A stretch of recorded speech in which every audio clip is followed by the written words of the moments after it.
Allie, where are you located nowadays? I live in Tennessee. I live just north of Nashville, just right outside of town. Wonderful. Sounds like a good place to be right now. I'm up in Canada. Ooh, So, are you okay? Is it still shut down?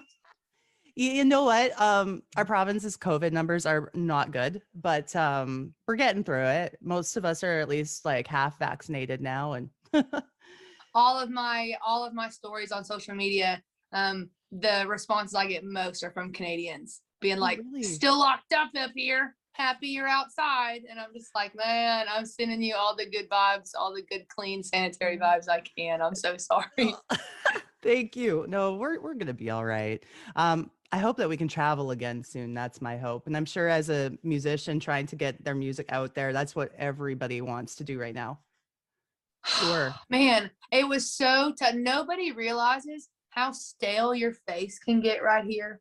You know what I mean? Oh, Like, even if I smile or not, you know what I mean? It don't matter. So when you're singing to like masked audiences, yeah. they're just eyes just staring at you. You know what I mean? And like sometimes as a performer, you have to be like, hey, remember what your face looks like, you guys, because you're just staring at me. Show me Ha- you're having some fun. Have you had the opportunity to do many shows since COVID hit now? Um, we we were so lucky going into 2020, as I'm sure everybody had everything popping going into 2020. You know what I mean? Of course you did, because it was gonna shut down. So but we signed with like a booking agency for the first time in like December of 2019. And Mhm. so all that to say, I was so stoked to go to 2020 and like have band shows for the first time and like real Allie Colleen shows, because Mm, I'd been doing my booking with a friend of mine named Tammy, who did absolutely everything for me and helped me out a lot. And we were doing our bookings together, and that was all just bar stuff, in like 3 hour, 4 hour cover sets, bar stuff. yeah. And we got to travel and see a lot of stuff, and it was amazing. But nobody knew who Allie Colleen was in the night, even though I sang for you 4 hours. You know what I mean? Yeah. So we were supposed to grow into that, and we were really, really excited. And we had a lot of opportunities that are still being rescheduled right now, you know, going into 2021. So a lot Mhm. of the stuff that we do have coming up this summer is stuff that we should have done last summer, and we're just really excited to like get back around to it and like get it done. Doesn't it feel So really, great? really looking forward to that. I think we got to go to Florida in January, you know, when like Florida and Texas just opened. And we got to play some shows down in Florida, which was really, really nice. A little overwhelming, but it was really, really fun. Good. I'm glad you're getting a chance to get out there now, especially promoting material because you've got a brand new album out, Stones, Yes, right? yes. I do, Now, yes. so tell us about the first singles and how did when you started producing this album, was the COVID thing going on or was it being in the making already? Yeah, so another one of those wonky blessings that came out of this season was, if we would have been touring the way that we were supposed to, this album could not have happened. It just couldn't have. There's no way. I wouldn't have had time to write it. I wouldn't have time to do any of those kinds of things. Um, this whole writing project, it's 11 songs. Mhm. Everything goes back. I think our oldest song that we have on it was that first release, Plan House. That was our first digital release of the album.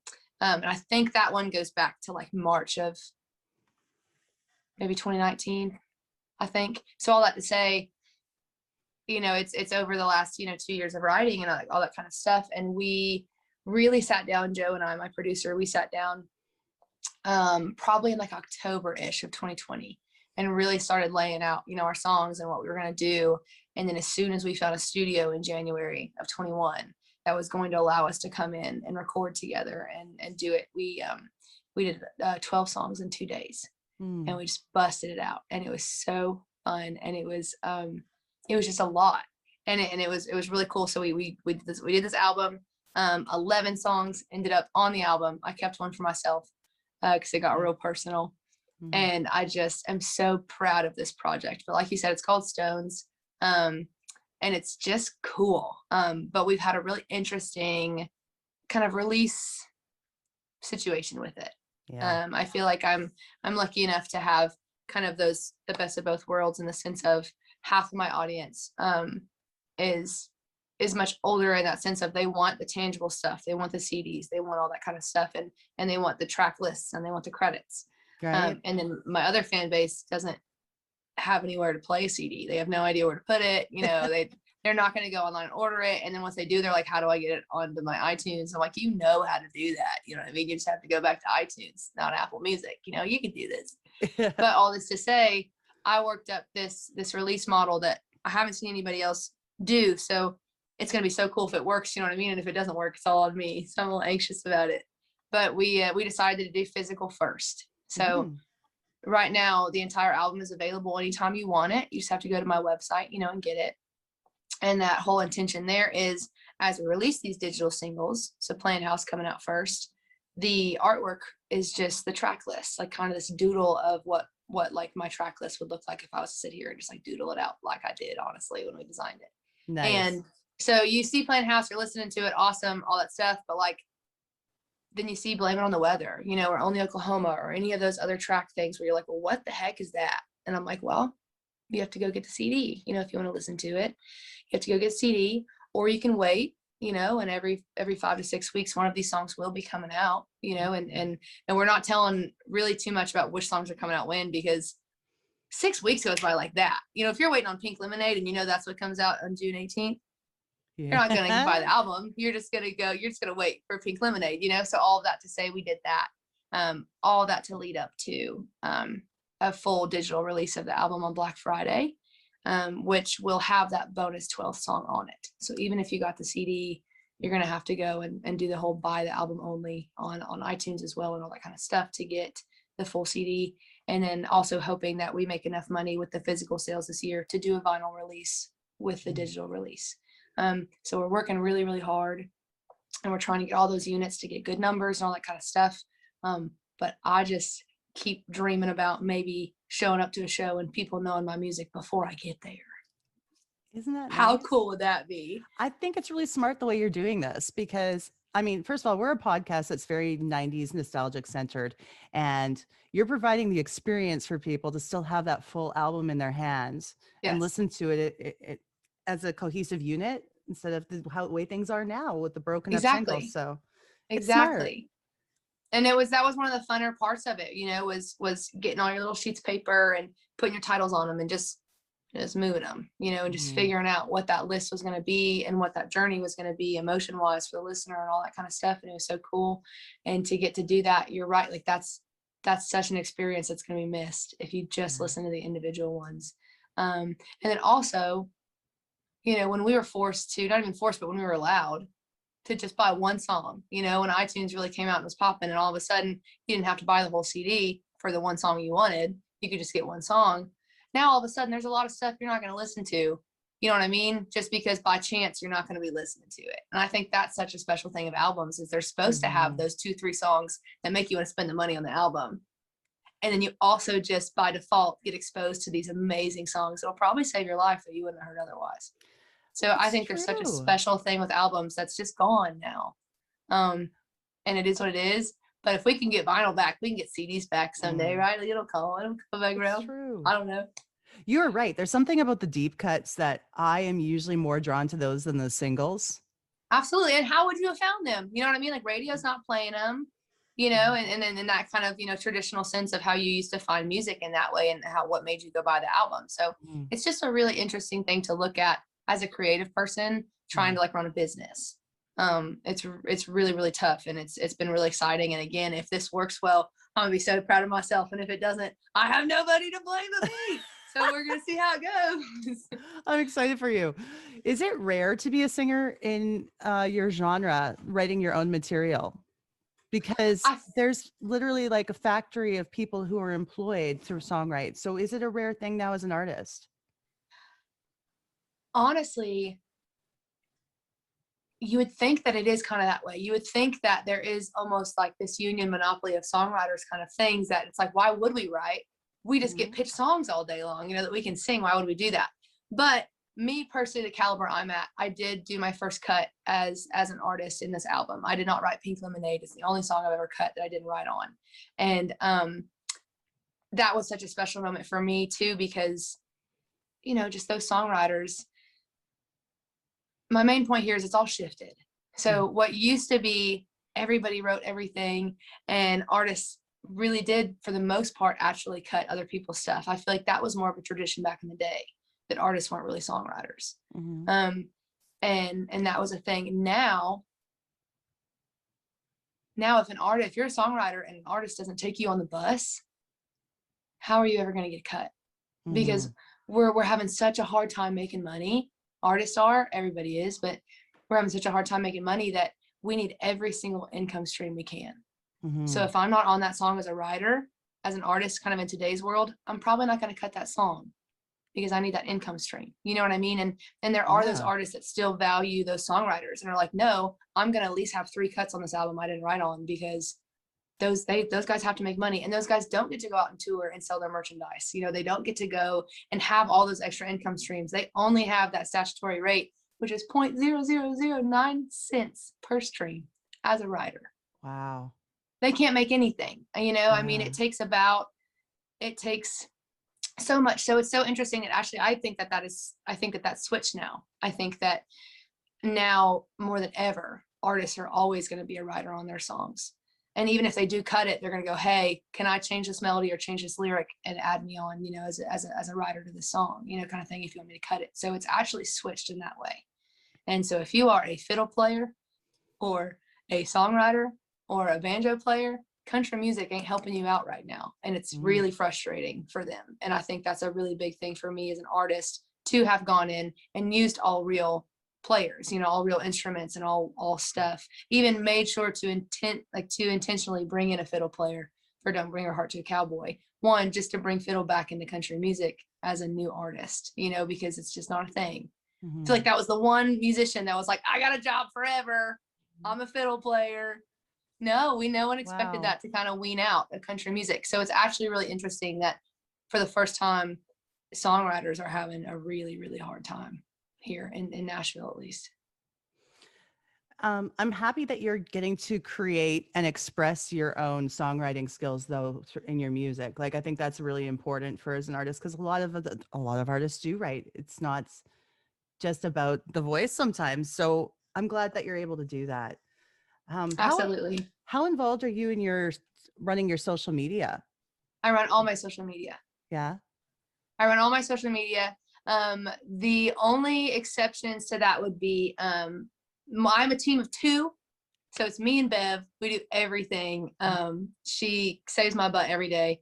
We do everything together. And so she's really good about like my Facebook page and making sure like my events are up and those Okay. kinds of things. But I run all of my socials. So if you message me on any of my socials, it's me. Okay. Um, you know, all that kind of stuff. And I run all my stuff. And that is why it is as intimate and personal and as awesome as it is. And that's also why it's so shittily ran as it is, because it's just me. It's It's just, me. but that's what people want. They don't want to be like, Yeah, they want to communicate and get to know you. So I think it's a absolutely. wonderful thing. Absolutely. I think if I ever did bring on someone to help me in social media, which is something I need to do, because I'm there's just so much business stuff that I don't feel like it's accomplished in my socials because it Mm. is so personal for me. And for me to go, well, I don't care about this post, so why would I post it? Because they're not going to care about it. That's when Bev steps in and goes, Allie, no, they actually really genuinely care what kind of mascara you use. You know what I mean? Like they asked you, you post it. Like it's not. So there is actually a lot of Mm. content that I do feel like I hold back just because I'm like, no one's going to care about this. And honestly, they eat up everything, man. They eat up everything, no matter what it is. That's great. And then she's there to say, like, kind of give you a little review on it before you decide whether you're going to do it or not, which is kind of cool. She is, yeah, she's very helpful. And even sometimes it's after the fact. Sometimes it's like, hey, maybe take that one down. And I'm like, I'll think about it. But No, she's amazing. she's the one who I got in touch with, and she sounds like a really awesome person. So, hey, Bev's Bev, shout amazing. out. She's a hard worker, dude. She's such a cowboy. She's awesome. What are your favorite tracks on the new album when we talk about like the deeper cuts and such? I think we should play Did I some just clips tell on the you my show. favorite thing about each one of them? Sure. I love them. I love them. I love them. I love them. So Stones, our title track, is so cool. And I'm gonna revisit this a little later too as we get into some other things, but it didn't come from too magical of a place. It came from a Facebook post that I saw. And it Mm. was just like this text post, you know, of like, you know, build an empire with the stones that they've thrown at you. And my whole life, my very close friends and my personal family have been so supportive. of Mhm. me doing music and all that kind of stuff. Everybody else, bunch of tough cookies out there that I have to deal with all the time. And so Stones is just such a cool way to kick this album off with this whole chorus of like, dude, I look great in black and blue. Like, throw your rocks, dude. Like, I look awesome like that. Like, do it.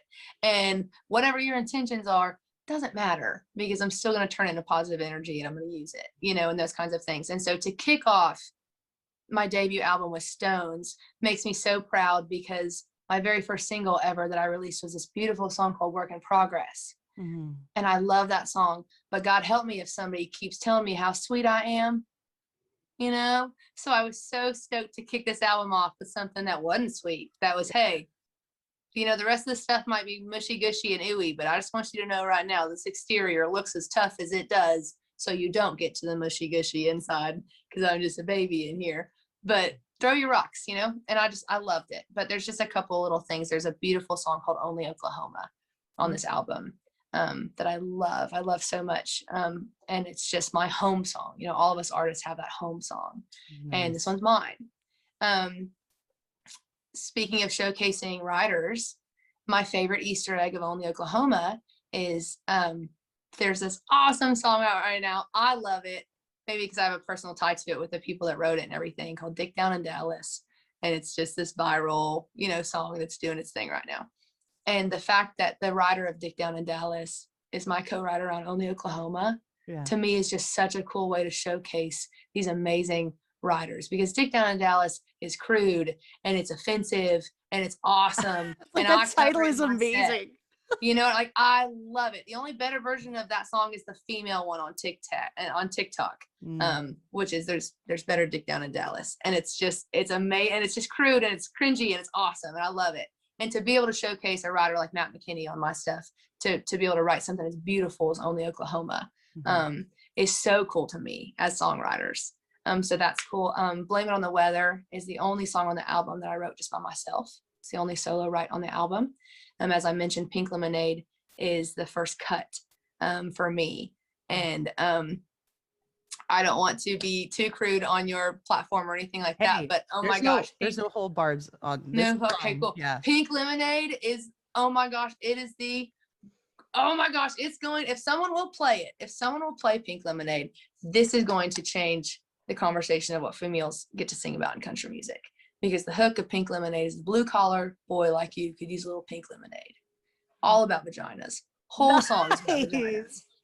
And it's just like, I'm ready to start admiring females being sexy and strong. Not sexy and like, weak's a weird word, but not sexy in the sense of, you're welcome, you get to look at me, like I'm a show for you, but sexy in the sense of like, you're gonna look at me, like, try not to, like, just empowering women Owning and their doing the damn sexuality. thing. Yeah. Yes.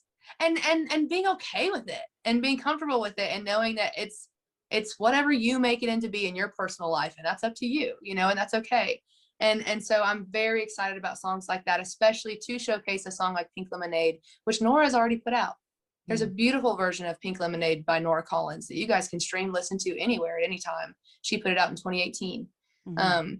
And to get to hear that version and try and stay true to it, and also make it Allie, because Nora is beautiful and blonde and tiny and sweet and kind of sounds like Minnie Mouse sometimes when she talks. And I even asked her if she knew what she was singing about, and loved it. And so to do that and then take it and make it look like me was really challenging and really, really fun. So those are my couple of Easter eggs on the album, but there's not a song on this album that I couldn't just go on for days about. I'm very, very proud of this whole project and my writers and what they put into it, and the musicians and all that stuff. Your passion shines through on that, and that's really going to be, I know, it's going to make it exciting for everybody. Now, when you're talking about empowering women, what do you think we can do as women to lift each other, especially in a business that's as cutthroat as the music industry? Man, y'all, we've got to realize that my race is not your race. I have never in my life been trying to match your pace, or you match mine, or compare the two. Like, yeah, we're running and we got our heads down, but our finish lines aren't the same. You know what I mean?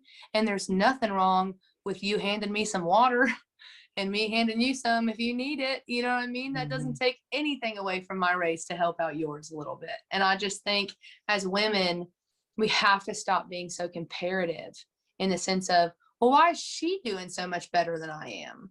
Who Mm-hmm. cares? Why aren't both of you killing it? Is the question we should be asking.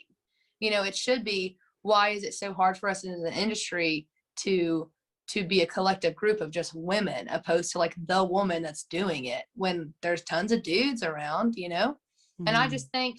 I think a lot of it comes down to just internally how we talk about things and feel about things. We can all blame the business and blame the dudes and, blame all that kind of stuff. But in reality, you're the one buying the music. You're the one streaming the song. So go play female music. If you want to see females kill it, go help them kill it. That's Yeah. all we gotta do. Do you remember that song Back in the Saddle with Martisha Berg? And I think like Faith Hale was in that. Yes. And Yes. like that was such an empowering moment I felt when that one came out. It was so cool. I mean, and that's such an interesting concept too. And all this is brought up in interviews when people are like, hey, what's it like being a female and all that kind of stuff. And do you think it's going to change? Do you think we're doing it? What's going on? And it's like, man, I don't know if I would have wanted to do this as strongly as I do if I grew up with anything other than 90s female country music.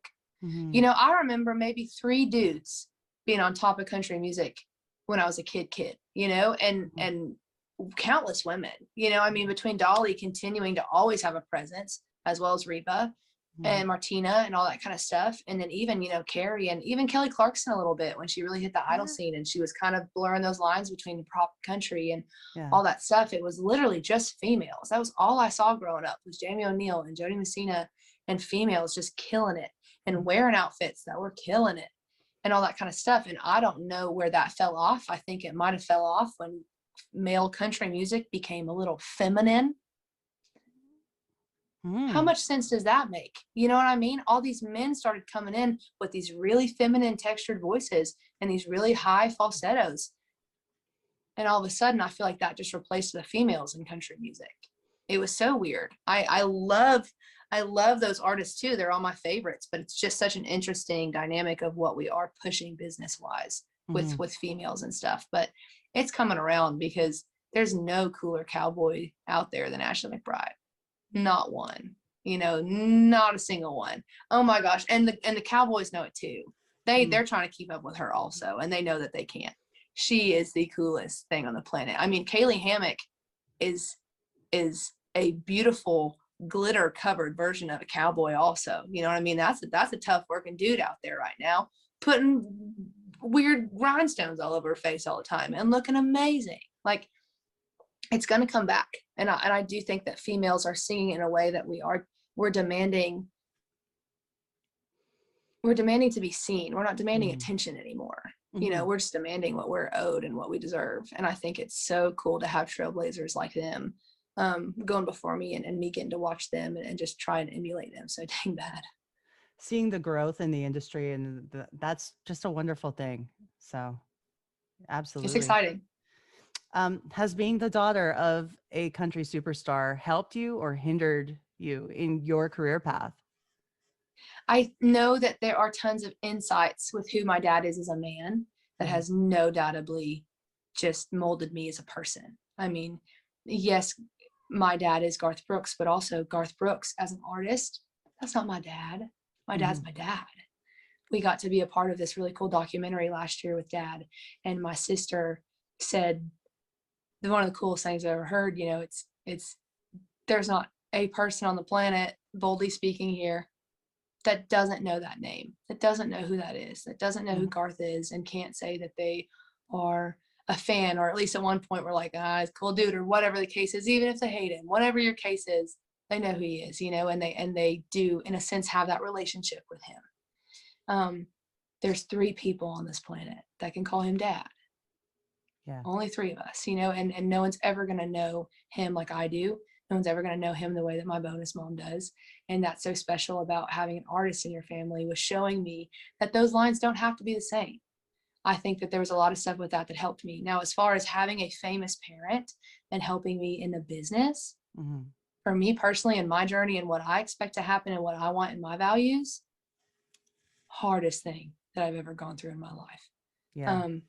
I was just I I can just like one whole cohesive story that's just gonna make you understand my whole life is when I was in like 4th or 5th grade. I was going to, and like this had happened countless times up to this moment, but this is just one of those pivotal moments for me that really started this fire for me, and probably one of the first stones that I consider, you know, really being cast at me as a kid, as a famous person's daughter and wanting to do music.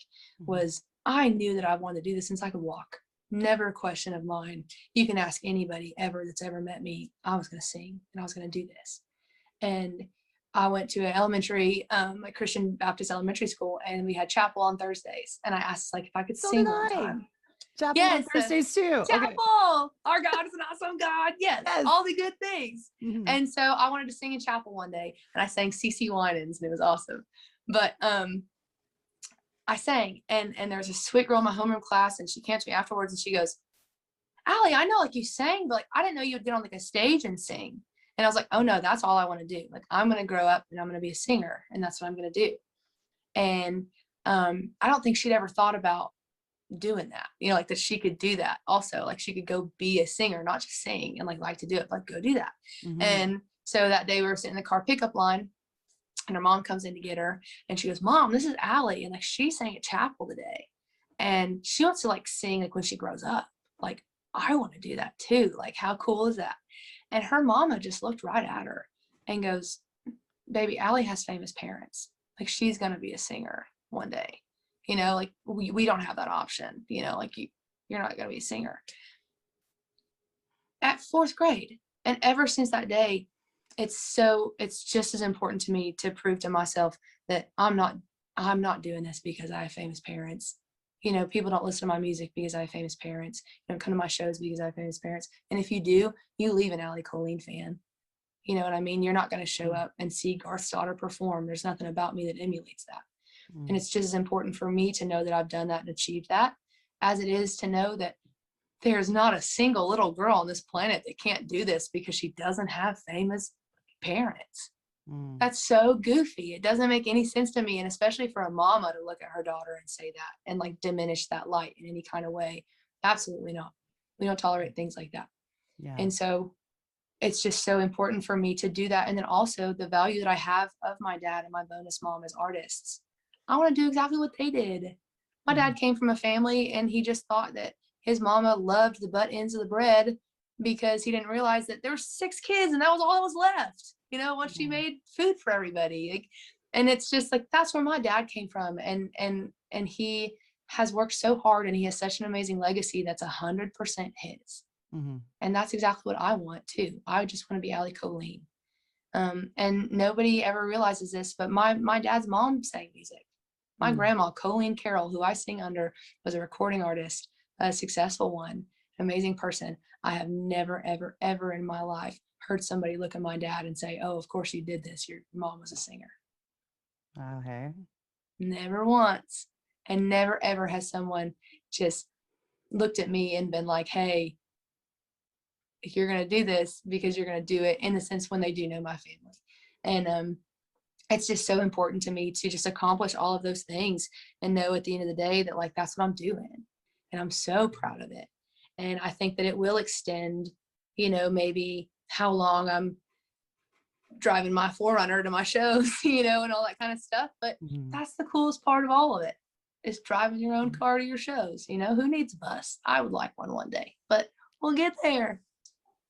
I'm so excited for the path your career is on, and just the fact that you're going to be able to do so much. Um, I want to share some clips of your songs on the show if that's cool, just to get them out Please, please, there. please, please. Wonderful. And like I wanted to wrap up things with saying, because we are a 90s orientated podcast, who were some of your growing up influences and what are some of the things that you loved about that decade, even though you were just very, very young? I was very young. I loved the stories, and obviously that's been emulated through country music for forever. Mhm. Wasn't a tradition in the 90s, but man, it was held strong, you know, in the 90s. And people get so wonky about country music now and what it sounds like and all those different things. And I don't care if you got a beat track on your song. I want to know something at the end of it. You know, I want Mm. to fall in love with a character by the end of it, or I want to hate a character by the end of it. You know what I mean? Or something. Yeah. I want that. So that was something that was so cool about the 90s that I always try to emulate in my stuff. Is even if it's going to be a rock and cool pop song, it's going to have a story. you know, and it's going to have that character flow that you can follow. I had really, really bad dreams as a kid, and my mama had 3 albums that she would play for me to go to sleep. And it was the Jody Messina "I'm All Right" album, Mm. and then Jamie O'Neill, the Shiver album, whatever had the Mark Wills duet on it. I would sing it to my horse every single night. And then the George Strait album, the Run album. Nice. And I liked the George album. It was good. I liked a couple songs on it. It was awesome. Jamie and Jody, holy cow. You know what I mean? Like that was such a special thing for me as a kid. And then, like I said, I'll beat it to death. I love Ashley McBryde. Ashley Mm. McBryde, that's a pissed off version of Jody Messina right there. That's all that is. I love that. Coolest thing on the planet, you know, and does those story things and all that kind of stuff. And so those are huge inspirations for me, as well as, you know, James Taylor and Randy Travis and all that stuff. And then even, you know, like 90s pop music. I mean, Michael Jackson and Celine Dion and all that stuff were huge Mm. inspirations for me. And all that kind of stuff. And I know all of them, you know, their careers started earlier than that, but that was where I latched on to music, you know, was during those kind of heights of those careers. And just absolutely love everything about it. That's fantastic. And thanks again for your time today, because I've had a really great time getting to know you. And Absolutely. I hope you can come up and play Canada someday. Come do a tour here. Please. I Yeah. had one booking ever. They took it away because I didn't sell enough shows. All respect. How am I supposed to sell shows in Dildo, Canada? All anybody did was just laugh at What the about poster. dildo? You know what I mean? They just laughed at the poster and assumed Allie had a weird typo or something. You know what I mean? Never even looked up the venue I was going to play at. Just whatever. And the fact that it's like 60 miles from Climax and like 60 miles from some other weird, obscure word that it shouldn't be. It's just like such a special memory of me to have had shows in Dildo, Canada, and had them taken away because I didn't sell enough tickets, as if I know anybody in Dildo, Canada. But I'm gonna make it back up there one day, and I'm Yeah. gonna stop by Dildo, Canada, and I'm gonna buy all the merchandise for my sisters that I was gonna get them for Christmas that year. Come out to Yeah. Western Canada. We love our country music out here. That sounds so far away. I would love to do that. I would absolutely love to. Naomi, thank you so much. I just enjoyed it. And thank you so much. I feel like you really covered me as me, and I really appreciate that. Thank you. And like I said, I want to see you succeed. And I'm going to put your music out there on our show. And we'll keep giving people updates to what you're doing next as well. So Please. Thank you so much. thank you, Allie. You take care. I will. You have a good rest of your day. You too. Bye bye.